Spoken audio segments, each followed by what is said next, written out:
बिस्मिल्लाहिर्रहमानिर्रहीम, अस्सलाम वालेकुम। हुकूमत के मुश्किल नहीं, बहुत ही मुश्किल दिन शुरू हो रहे हैं और ये बात अब बैनुल-अक़वामी सतह पर कही जा रही है। आलमी इदारे ने, अल जज़ीरा ने ये बात कह दी है कि ट्रंप के आते ही हुकूमत के लिए बहुत ज़्यादा मसाइल बढ़ने वाले हैं, क्योंकि बहुत सी पॉलिसीज़ पर ट्रंप एडमिनिस्ट्रेशन और मौजूदा हुकूमत नाअहल तरीन फस्तायत और जबर वाली हुकूमत को टकराव का सामना होगा। यानी ट्रंप एडमिनिस्ट्रेशन की सोच थोड़ी फ़र्क नज़र आएगी और यहाँ ये जो हुकूमत है ये किसी और तरफ चल रही है, तो लिहाजा वहाँ टकराव नज़र आना है। और ये खुद यहाँ पर बैठी कठपुतलियाँ, यहाँ पर बैठे चाबी वाले खिलौने और पपेट्स, वो तो खुद कहते हैं कि हमारी डोरें तो कहीं और से लाई जाती हैं, अमेरिका के आगे हम कुछ नहीं कर सकते।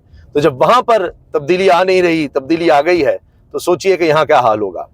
अब एक और बात बड़ी अहम है नोट करने वाली, कि एक वक्त था कि रोजाना की बुनियाद पर खबर आती थी कि आज ये मुकदमा बन गया, आज ये गिरफ्तारी हो गई, आज फलां गिरफ्तार हो गया, आज ये गिरफ्तारी, ये रोजाना की बुनियाद पर खबरें होती थी और मेन खबरें होती थी।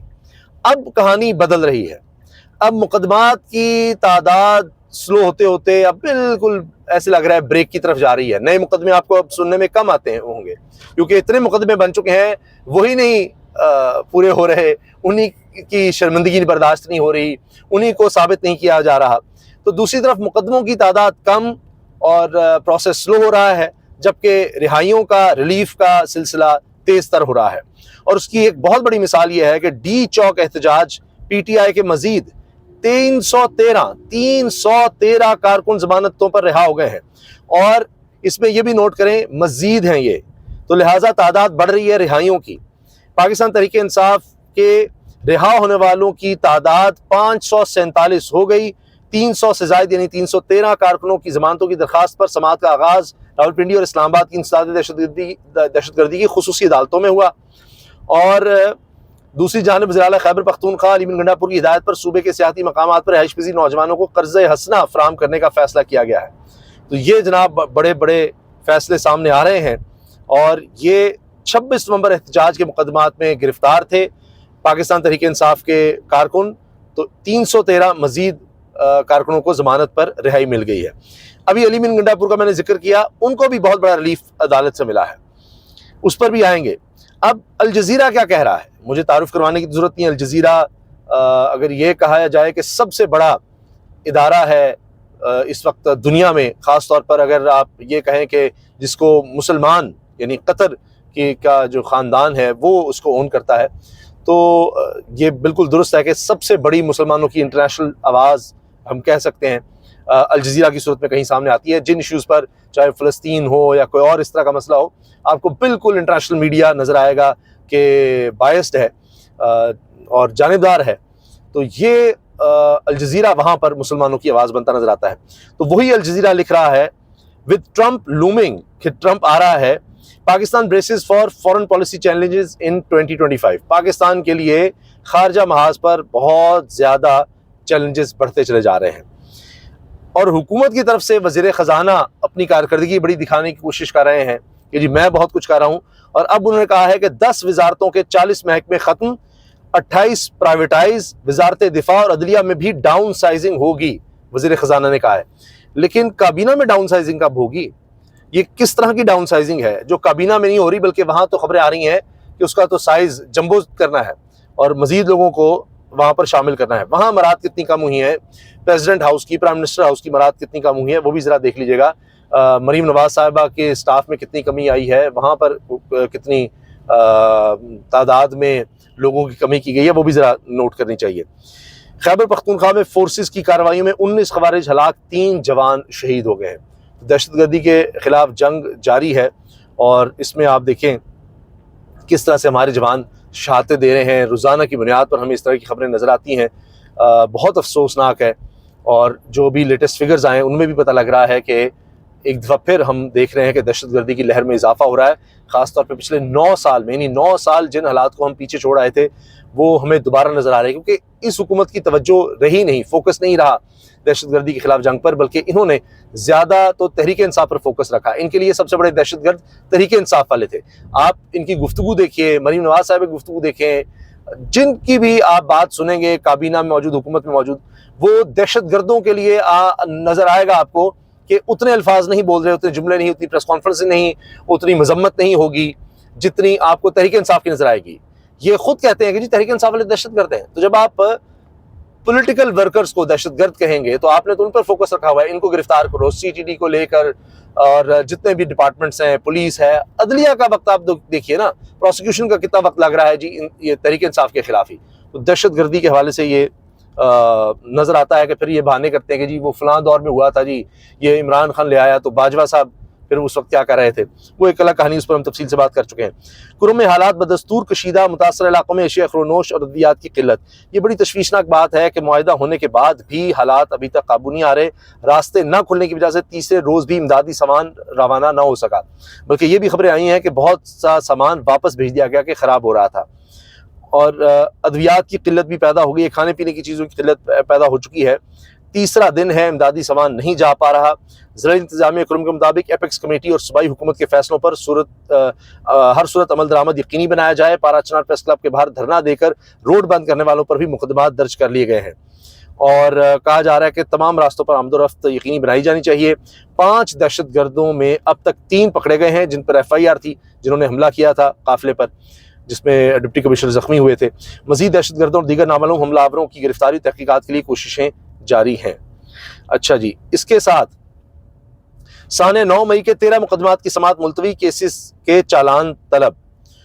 पेशावर हाई कोर्ट ने अलीमीन गंडापुर को बड़ा रिलीफ दे दिया।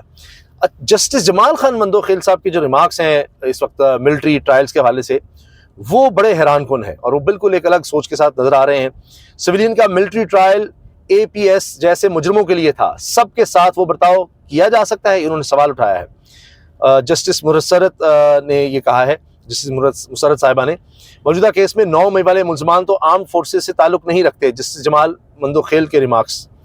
सुप्रीम कोर्ट में फौजी अदालतों में सिविलियंस के ट्रायल के फैसले के खिलाफ इंट्रा कोर्ट अपील पर समाअत जारी रही, जिसके दौरान जस्टिस मुसरत हिलाली साहिबा ने रिमार्क्स दिए कि सिविलियन का मिलिट्री कोर्ट्स में ट्रायल APS जैसे मुजरमान के खिलाफ ट्रायल के लिए था। क्या तमाम सिविलियन के साथ वही बर्ताव किया जा सकता है जैसे APS साने में किया गया? सुप्रीम कोर्ट में फौजी अदालतों के केस की समाअत जस्टिस अमीन खान की सरबराही में 7 रुकनी बेंच कर रहा है। कल भी ये समाअत जारी रही, आज भी जारी रही। और जमाल खान मंदोखेल साहब ने, जस्टिस जमाल खान मंदोखेल ने रिमार्क्स दिए कि आपका ये नुक्ता कल समझ आ चुका, अब आप आगे चलें, बकिया दलाइल मुकम्मल करें। ये बात उन्होंने ख्वाजा हारिस जो वज़ारत दिफा के वकील हैं, जो कह रहे हैं मिलिट्री ट्रायल्स होने चाहिए, इनका था कि जी दोनों झेली आर्टिकल्स अक्सर मुख्तलिफ हैं, इन्हें यकजा नहीं किया जा सकता, अलग अलग बातें हैं। तो इस पर कहा जी कल आप ये बात कर चुके हैं। तो जमाल खान मंदोखेल ने यह भी कहा कि देखते हैं इस पर हम आपसे इत्तेफाक करें या ना करें। ख्वाजा हारिस ने कहा कि गलत तशरीह की बुनियाद पर कह दिया गया। FB अली केस अलग नौयत का था। FB अली केस पर रिटायरमेंट के बाद ट्रायल चलाया गया था जब वो सिविलियन थे। ये इस वक्त दलाइल जारी हैं और अब देखते हैं कि इसमें आगे क्या होता है। जमाल खान मंदोखेल साहब ने कहा कि रोज़ाना की बुनियाद पर हमारे फौजी जवान शहीद हो रहे हैं, हमें शहदा का एहसास है। सवाल यह है कि इन शहदा के मुकदमात फौजी अदालतों में क्यों नहीं चलते?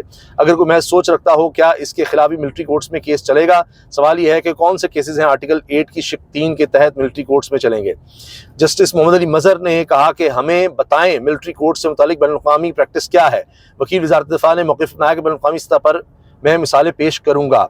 जस्टिस नईम अख्तर अफगान ने ख्वाजा से मुकालमा किया कि ख्वाजा साहब लगता है आपकी तैयारी मुकम्मल नहीं। इन्होंने रिमार्क्स दिए कि 5 रुकनी बेंच ने आर्मी एक्ट के कुछ दफात कलअदम की थी।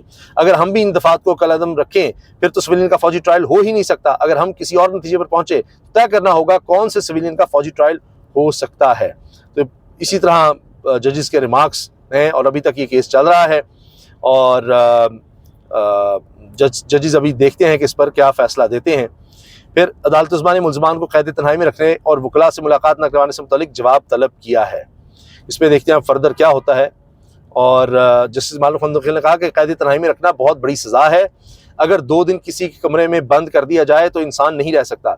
जेलों में दहशतगर्दों और कत्ल के मुलज़मान को आज़ाद घूमने फिरने की इजाज़त है। इन मुलज़मान को ने कौन सा बड़ा जुर्म कर दिया है?